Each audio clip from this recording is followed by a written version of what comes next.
Zan ɗauke su uku nan.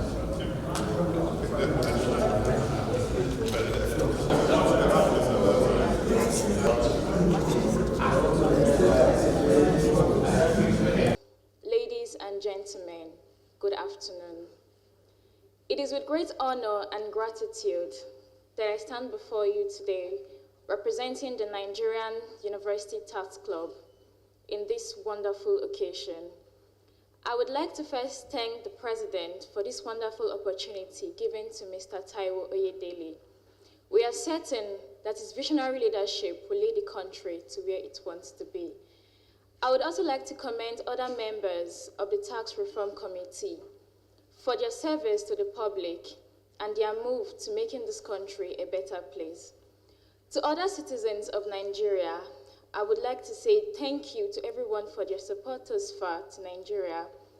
And I would like to assure them that this country will be where we want it to be with our collective effort.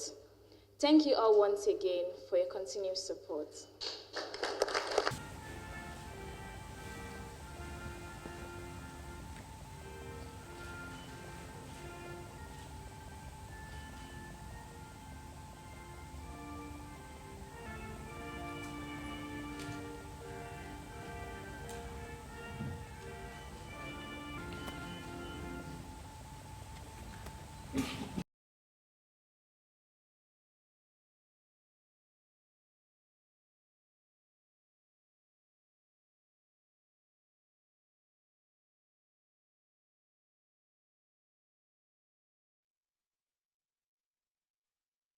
Updates.